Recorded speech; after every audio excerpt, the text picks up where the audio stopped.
প্রতিবাদী শিল্পীদের বয়কট নিয়ে জলঘোলা তৃণমূল অন্দরে এক সুর কুণাল ব্রাত্য। মালদায় টিএমসি নেতা খুনে বিহার যোগ কারা ভাড়া করেছিল সুপারি কিলার, তদন্তে পুলিশ, সুবিচার নিশ্চিত করুন। চিন্ময় কৃষ্ণের জামিন ইস্যুতে ফের বাংলাদেশকে বার্তা ভারতের। লাদাখের মধ্যেই দুই নতুন প্রদেশ ঘোষণা চীনের, অবৈধ দখল মানি না, প্রতিবাদে নয়াদিল্লি। মাস্টারদার পুরো নাম পুষ্পারাজ, লিখল ছাত্র। বেহাল শিক্ষা, উদ্বেগে সুকান্ত। চীনে দাপাচ্ছে HMPV, কতটা বিপদ ঘনাতে পারে ভারতে, মুখ খুলল কেন্দ্র। আরজিকর কাণ্ডের পর টলিউডের একাধিক শিল্পী রাজ্য সরকারের বিরুদ্ধে সরব হয়েছিল। সেই শিল্পীদের তৃণমূলের কোনো অনুষ্ঠানে বয়কটের ডাক দিয়েছিলেন কুণাল ঘোষ। বৃহস্পতিবার সেবাশ্রম প্রকল্পের উদ্বোধনে অভিষেক বন্দ্যোপাধ্যায় শিল্পী বয়কট নিয়ে মুখ খুলে জানিয়ে দেন এই মতে তাঁর সায় নেই। সেনাপতির বক্তব্য শোনার পর শিল্পী বয়কট ইস্যুতে 24 ঘন্টা পরেও নিজের বক্তব্যে অনড় থাকলেন কুণাল। পাশাপাশি এই ইস্যুতে সুর চড়ালেন ব্রাত্য বসুও। শুক্রবার সংবাদ মাধ্যমের সামনে কুণাল বলেন, অভিষেক ভুল বুঝেছে, জানতে চাইলে ব্যাখ্যা দিয়ে দেব। তবে আবারও বলছি, আরজিকর ইস্যুতে হাতে গোনা যে কয়েকজন শিল্পী মমতা বন্দ্যোপাধ্যায়কে এবং তৃণমূলকে লাগাতার আক্রমণ করে চটি চাটা, গালে গালে জুতো মারো, তালে তালে বলেছে, তাদের তৃণমূলের মঞ্চে কোনো জায়গা হবে না। যদি কেউ জোর করে তোলে তবে আমাদের কর্মীরা হাততালি দিয়ে নামিয়ে দেবে। গতকাল অভিষেক শিল্পী বয়কট প্রসঙ্গে সাফ জানিয়ে দিলেন, পার্টির তরফে শিল্পীদের বয়কট নিয়ে কোনো নোটিশ দেখেছেন? মমতা বন্দ্যোপাধ্যায় বা আমি জেনারেল সেক্রেটারি কিছু বলেছি? মুখপাত্রদের কথা, দলের কথা নয়। এদিন অভিষেকের এই মন্তব্যকে নিয়ে কুণাল পাল্টা বলেন, দলের একাধিক গ্রুপে আমি সার্কুলার দেখেছি, বাইরে বলতে পারবো না। দলের নির্দেশ বলে লেখাও রয়েছে, আপনারা জিজ্ঞেস করুন না।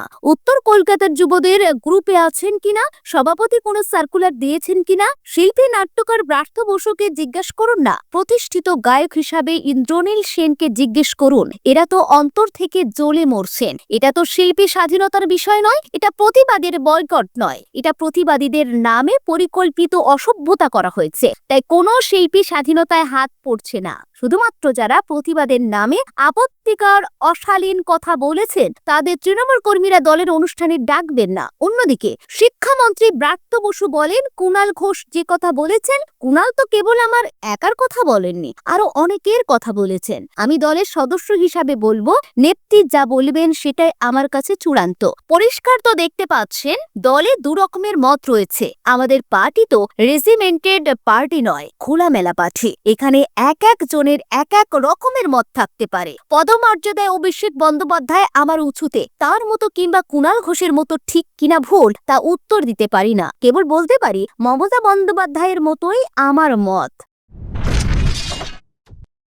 মালদা তৃণমূল নেতা দুলাল সরকার ওরফে বাবলাকে খুনের ঘটনায় বিহার যোগের তথ্য উঠে এসেছে। এই ঘটনায় ধৃত 5 জনের মধ্যে কয়েকজন বিহারের বাসিন্দা। প্রাথমিকভাবে মনে করা হচ্ছে মোটা টাকার বিনিময়ে সুপারি কিলারদের নিয়ে খুন করানো হয়েছে। তাদের জিজ্ঞাসাবাদ করে পুলিশ জানতে পেরেছে, খুনের 10 দিন আগে থেকে তারা এলাকায় র্যাকি করেছিল।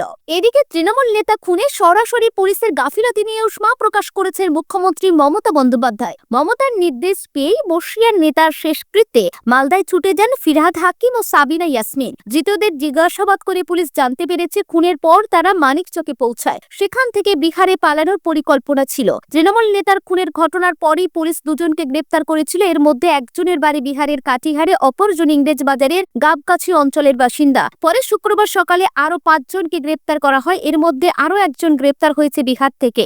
ফলে ঘটনা উঠে আসছে বিহার যোগ। প্রাথমিকভাবে পুলিশ জানতে পেরেছে, গত কয়েকদিন ধরে দুষ্কৃতীরা দুলালের গতিবিধির উপর নজর রাখছিল। বড়দিনের উৎসবে দুলালকে খুনের পরিকল্পনা করেছিল দুষ্কৃতীরা, তবে তাকে একা না পেয়ে শেষ পর্যন্ত সেই পরিকল্পনা বাতিল করে দেয় তারা। পুলিশ ইংরেজ বাজারের 23 নম্বর ওয়ার্ডের কুলদীপ মিশ্র কলোনি থেকে বেশ কয়েকজন দুষ্কৃতীকে গ্রেপ্তার করে। প্রাথমিকভাবে জানা গিয়েছে, দুষ্কৃতীরা দুলালের মাথা লক্ষ্য করে গুলি চালায়, যার ফলে তিনি সেখানে মাটিতে লুটিয়ে পড়েন। সেখান থেকে পালিয়ে যায় দুষ্কৃতীরা। তবে মৃত্যু নিশ্চিত করতে ফের একবার তারা এলাকায় ফিরে আসে। এরপর তারা মানিকচক হয়ে বিহারে পালিয়ে যাওয়ার সব পরিকল্পনা সেরে ফেলে। ফেলেছিল, তবে তার আগেই তাদের গ্রেপ্তার করে ফেলে পুলিশ। এখন প্রশ্ন উঠছে, তৃণমূল নেতাকে খুন করার জন্য কে বা কারা তাদের ভাড়া করেছিল সে বিষয়টি জানতে চাইছে পুলিশ। এদিকে দুলালের গাড়ি চালক জানিয়েছেন, দুলালের প্রাইভেট কারখানা রয়েছে, সেটি বাড়ি থেকে খুব বেশি দূরে নয়। তিনি গাড়িতে করেই কারখানায় গিয়েছিলেন, তবে গাড়ির চালক দুলালকে সতর্ক করেছিলেন যে কেউ তার উপর বাইকে করে নজর রাখছে,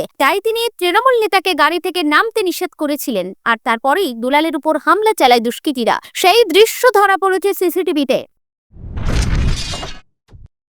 আবারও চিন্ময় কৃষ্ণ দাস ইস্যুতে বাংলাদেশকে কড়া বার্তা দিল ভারত। বৃহস্পতিবার চট্টগ্রাম আদালতের বিচারক চিন্ময় কৃষ্ণের জামিন খারিজ করে দেয়। শুক্রবার এর প্রতিক্রিয়া বিদেশ মন্ত্রকের মুখপাত্র রণধীর জেসওয়াল জানিয়ে দেন, বাংলাদেশের সাধু চিন্ময় কৃষ্ণ দাস সহ সমস্ত হিন্দু যেন স্বচ্ছ বিচার পান তা নিশ্চিত করতে হবে তদারকি সরকারকে। গত বছর 25শে নভেম্বর গ্রেপ্তার করা হয় সনাতনী আন্দোলনের নেতা চিন্ময় কৃষ্ণ দাসকে। বাংলাদেশে শেখ হাসিনা সরকারের পতনের পর সংখ্যালঘুদের উপর বেলাগাম হামলার প্রতিবাদ আন্দোলন নেতৃত্বের ভূমিকায় ছিলেন চিন্ময় কৃষ্ণ। তারপরই তাকে বাংলাদেশ জাতীয় পতাকার অসম্মানের অভিযোগে গ্রেপ্তার করা হয়। তার বিরুদ্ধে রাষ্ট্রদ্রোহ সহ আরো বেশ কয়েকটি মামলা দেওয়া হয়েছে। শুধু তাই নয়, চিন্ময় কৃষ্ণের সঙ্গে দেখা করতে যাওয়ায় ইসকনের আরো 2 সাধুকেও গ্রেপ্তার করা হয়েছে। উল্লেখ্য, এর আগেও জামিন খারিজ হয়েছে চিন্ময় কৃষ্ণের। এমনকি আগের শুনানিতে সওয়াল পর্যন্ত করতে দেওয়া হয়নি চিন্ময়ের আইনজীবীকে। ফলে বাংলাদেশের বিচার প্রক্রিয়া নিয়ে প্রশ্ন উঠে যায়। বুধবার রাতে ঢাকা থেকে বাংলাদেশ সুপ্রিম কোর্টের 12 জন আইনজীবী চিন্ময় কৃষ্ণের হয়ে জামিনের সওয়াল করতে চট্টগ্রাম আদালতে যান। তারা জোরালো ভাবে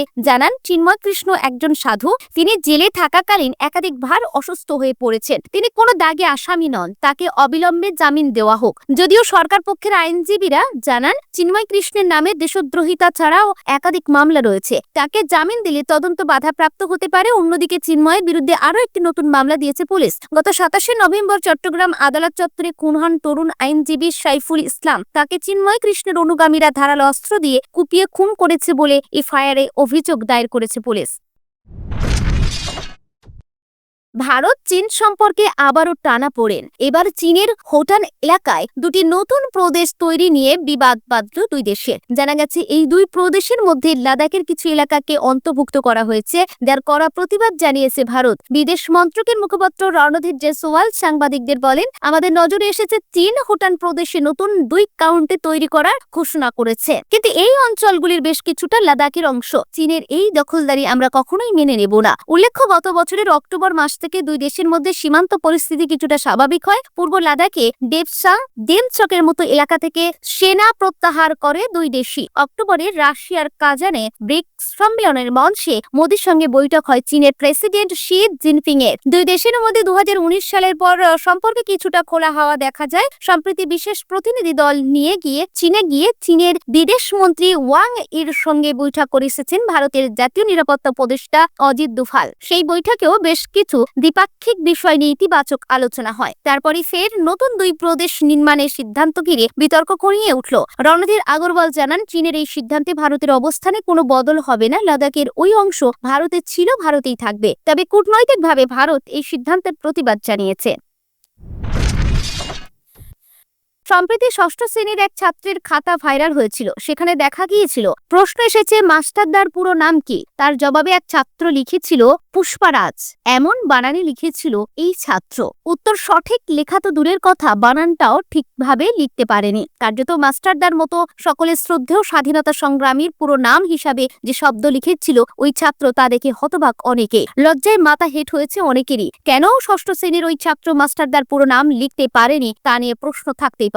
তবে মাস্টারদার পুরো নাম হিসাবে সে যখন পুষ্পারাজ শব্দটা লিখেছে তা নিয়ে লজ্জায় মাথা হেঁট অনেকে। ভাইরাল হয়েছে সেই উত্তরপত্র। এদিকে এই ঘটনায় একদিকে যেমন ওই ছাত্রের দুর্বলতার দিকটি সামনে এসেছে, তেমনি এই ঘটনায় বাংলার বর্তমান শিক্ষা ব্যবস্থার অত্যন্ত উদ্বেগের দিকটা সামনে আসতে শুরু করেছে। আর সেই উদ্বেগের দিকটা তুলে ধরেছে বিজেপি রাজ্য সভাপতি তথা কেন্দ্রীয় শিক্ষা প্রতিমন্ত্রী সুকান্ত মজুমদার। সংবাদ প্রতিনিধিদের প্রতিবেদন অনুসারে জানা গিয়েছে, সুকান্ত মজুমদার জানিয়েছেন, শিক্ষকরা যদি রাস্তায় আন্দোলনে ব্যস্ত থাকেন তাহলে এরকমই হবে। কোনোদিন পড়ুয়ারা মাস্টারদাকে কেষ্টদা না ডেকে বসে। তবে ক্লাস 6 এর ছাত্রের এই উত্তরপত্র দেখে অনেকেই হতবাক। মাস্টারদার নামের সঙ্গে পরিচিত নয় ওই ছাত্র, কিন্তু পুষ্পরাজের সঙ্গে পরিচিত। সেখানেও বানানটা ঠিকঠাক লিখতে পারেনি। প্রশ্ন উঠছে, একই হাল শিক্ষার। সেই সঙ্গে অনেকেরই মত, কেবল মাত্র ওই ছাত্রকে কাঠগড়ায় তুলে লাভ নেই। যে শিক্ষকরা তার স্কুলে রয়েছেন তাদের ভূমিকা নিয়েও প্রশ্ন উঠছে। অত্যন্ত উদ্বেগের ঘটনা।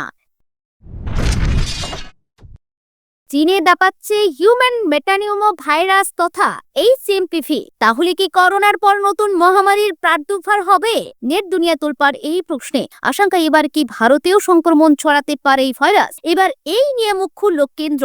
ন্যাশনাল সেন্টার ফর ডিজিজ কন্ট্রোলের তরফে ডক্টর অতুল গোয়েল জানিয়ে দিয়েছেন ভারতে এই ভাইরাসে কেউ সংক্রমিত হননি এখনো। তার দাবি HMPV অন্য শ্বাসযন্ত্রের সংক্রমণ ঘটানো ভাইরাস, যা শরীরে সাধারণ সর্দি কাশি সৃষ্টি করে। শিশু ও বয়স্কদের শরীরে এর ফলে ফ্লুয়ের উপসর্গ দেখা দিতে পারে। তবে তিনি পরামর্শ দিয়েছেন এ বিষয়ে সাধারণ সতর্কতা অবলম্বন করতে। কারো ঠান্ডা লাগলে তিনি যেন অন্যদের খুব কাছাকাছি না যান এবং সর্দি লাগলে সাধারণ ওষুধ খেলেই যথেষ্ট বলেই জানিয়েছেন তিনি। কিন্তু যদি আচমকা এই ধরনের সংক্রমণ বৃদ্ধি পায়, করোনা আমলে হাসপাতালে বেডের অপ্রতুলতা ও অন্যান্য সমস্যার কথা কেউ ভোলেনি। কিন্তু ডক্টর গোয়েল সকলকে আশ্বস্ত করে জানিয়েছেন শীতকালে এমনিতেই সংক্রমণের সংখ্যা বাড়ে, আর সেজন্য দেশের হাসপাতালগুলি প্রস্তুত থাকে। প্রসঙ্গত, সোশ্যাল মিডিয়ায় গুঞ্জন চীনে নাকি জরুরি অবস্থা ঘোষণা করা হয়েছে। ইতিমধ্যে ভিড় জমছে হাসপাতাল ও কবরখানায়, কিন্তু সরকারিভাবে এই সংক্রান্ত কোনো ঘোষণা করা হয়নি। মূলত ফুসফুসে হানা দিচ্ছে এই ভাইরাস, বাড়ছে নিউমোনিয়া এবং হোয়াইট লাং। কেবল ওই ভাইরাসই নয়, ইনফ্লুয়েঞ্জা